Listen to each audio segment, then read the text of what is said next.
welcome back to Ladies Lounge. I'm going to read the LL tips written by one of our viewers. So she said, I'm dating a guy with the H factor and it's so irritating. Everything else is on point, but it's so embarrassing and irritating. I don't know if I can stand it till death do us part. At first, it was cute and laughable, but 2 years later, it's just annoying. Sorry, I'm laughing. When we speak of marriage, honestly, that's the only thing holding me back from saying yes. And I don't know how to bring it up because it seems so shallow, but it feels like nails scraping a chalkboard when it comes out of his mouth. 1 second. I don't know why this is making me laugh.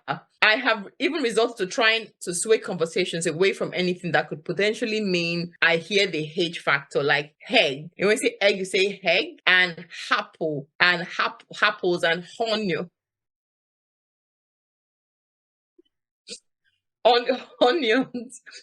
Like, seriously, how do I bring this up? Should it be a deal breaker? Please help. Can the H factor be trained out of a 42-year-old? Cordelia, I would like to, while I get myself back, I would like to get your opinion on this. I'm so sorry I'm laughing. Just should it be a deal breaker? I remember at university, this guy came in, he had a talk actually about Korea, and he had a bad, like the H factor was very bad. He's Nigerian, but he's somebody that literally fought through it to be able to get a degree and then coming back and, giving back to the university and encouraging other people to push through. That's the positive side of it. But the whole time, and then after that, looking back now, that was actually wrong. He kind of gave me his card, but I knew where he was going. He's like, oh, contact me and all that stuff. And I didn't contact him today because I just kept thinking, when he's talking, I'm sorry, it's an accent, right? And I feel bad, but it's just irritating. It was so irritating to me. I couldn't even focus, and I tried to admire him for everything he's achieved. And he talked about the struggle he had to go through. But I don't know, the connection could not connect, They're just saying stuff, and like people, they're saying, document or something like that. Like you're saying stuff, and in my mind, I'll just be like, oh, I cannot use the word, it's live TV, but in my mind, I'll be saying, oh, shut up. So it's up to you. If I think I don't know, maybe she can get used to it, but it's hard. It's so hard to get used to it. I agree. I think that you can learn to. Is that something you can? I understand, because when I was in uni, I had a friend of my very close friend. She was my roommate, and there was this guy. He was amazing. He had everything going for him. He was tall. He was 6'4". He was working. He had money, everything, and that was the only problem because he had a really strong Yoruba accent and he had the H factor. It was really, really, really, really strong, and that's why she didn't date him. But now looking back, she was telling me the other day, and she said, "I wish she could turn back the hands of time because she had some struggles in her marriage, and he's married now. He seems to be very happy. He has 4 kids. Do you understand? So I think that I don't think she's being superficial. I understand what she's saying, but I think she can probably help him. Like I told you, me, I don't like stress. I'm at the age where I'm not attracted to stress anymore. Thank God for growing older. If your heads and abs and husbands are going to be stressed to be out every time you say it, my sister, let that man go. Let him find somebody they can both be hating each other. Put H where there's no H, and then add H when there's eggs. What's eggs? Have you fried the eggs? Listen, the guy's 42. You can't teach him, because there's a thing where you say, okay, I'll be patient and then maybe I can help him or coach him. And he's 42. A full up 40 is a full forever. So it's either you just put up with it or you put it out. It's up to you. That's my fault. I agree. I think what if you tell him to anyone that it has here, don't just say it. Don't just say it inside the house. Don't imagine that. Just avoid anything. You want to drive the man crazy. He'll be thinking every word. When it's like eggs, come on now. He will go mad. Just and that would be funny. I'd love to do that actually. Imagine. Tell somebody. And I ask you, what if he's a billionaire? Ask me, Stephanie, ask me. What are you I'm asking asking me? you, what if he's a billionaire? He's driving Rolls Royce, has houses around the world. Let's talk about that. That one is a very important question, I have Very to say. important. Yes. What if he's a billionaire? Would you? Then good luck. I'm saying money is not happiness, so good luck. Every day, I guess good when he wants to speak to you, you just book a ticket and go to Dubai. So he can call you and then you can just put it on mute or something as he's speaking to you. Money cannot excuse any of that. If it's irritating, everybody has something that like they just can't stand. If you can stand it, fine. But if it's irritating to you, my dear, that's when you know there's a saying in Creole, free poor better past tight gentry. To be poor and free is better than to be in riches that's just tight, like you can't move left or right. So it's up to you, my dear. If you like him, have him. It's your business. Okay. But I think it's important. I think maybe for her, I think some people can if he has other very strong characteristics, if he ticks all the other boxes, if you can accept it all the rest of your life, then go for it. And have an it, definitely, and you have that it every time. Like I get it. Yeah, the other boxes are important. Like certain things should be secondary.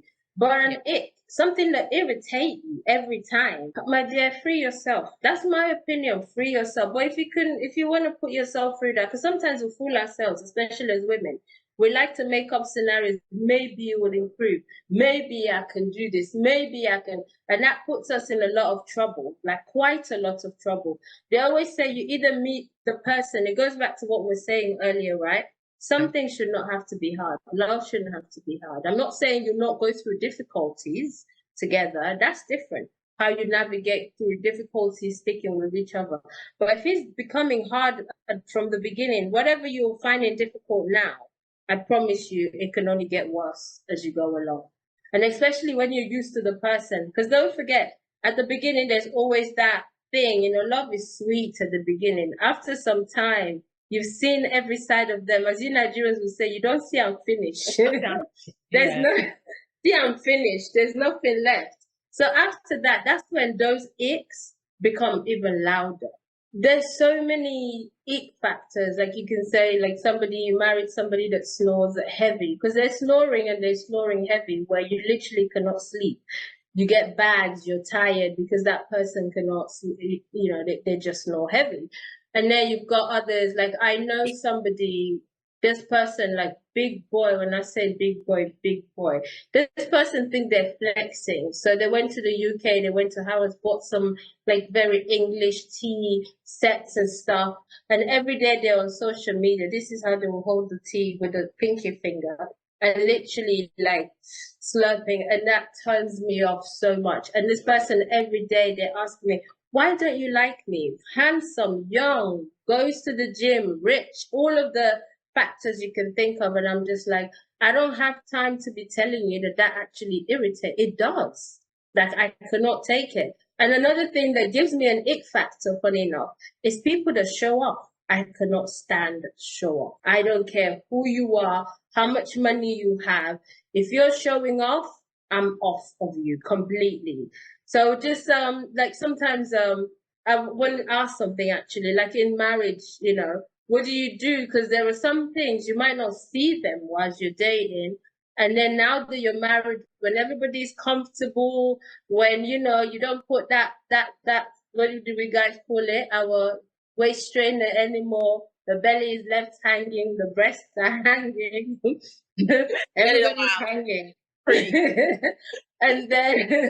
and then you discover like an ick factor about your partner. What do you do then? Like, what do you do in that moment in time? Or I think it is a good one. I think that the difference between that and the H factor is that's inside the house, right? So I'll talk about how we can deal with it. But the H factor is very public. It's very outside. So you can't be with your friends, and your friends your partner is doing egg, onions and stuff. So it's very. So I see her concern. But when you're in the house and everybody has something that we do, you might have yourself something that you don't like. I don't like people brushing their teeth and talking. I'll run away. Like if you're brushing your teeth and you're talking, I was like, just finish brushing your teeth and talk to me. Don't be doing front you're talking to me, right? So there's some things I would also do when I'm very, very tired. I think my kids have told me that I snore when I'm very tired, not all the time. So there are things I do as well that probably would be icky to somebody else. Okay. So I think it's about when you get married, I don't think it's unavoidable. I see my mom and my dad. My dad, when he's having, he has porridge every morning, like oatmeal, and he slurps. I just walk in. My mom walks away with me. We just both walk and go and sit in the living room. So my dad knows that he just start laughing. So I think if you hear our parents speak, there are things they both do that are icky to each other. But marriage is about understanding and loving the person for who they are, not by their ickness or their weakness, right? So I think in those ones, you have to then learn how to live with the person. Because And I think it's possible. It's possible, like in this girl's case, this is something she's finding out whilst they're dating, and it's something she obviously has a problem with. Otherwise, she would not be sending us a message and asking for advice. It's one thing when you're dating. I think when you're dating, then you faced it. You know how you feel about it. You do not have to put up with it. Or you can make the decision that, you know what, I'm okay to put up with this. But just know that it's not going to get better. Once you get into marriage, that's going to become your life.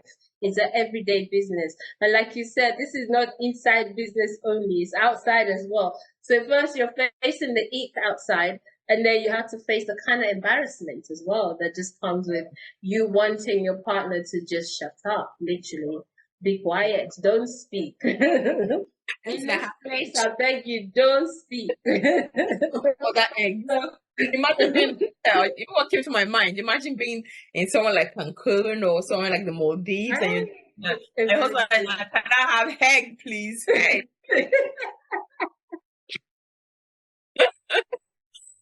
Oh, so I think the waitress is like, excuse me, heads. And onions inside. Don't add onions. I don't understand. And you're just dying inside. Like, he would like some eggs, please, like poached eggs. Eggs, please. Yeah.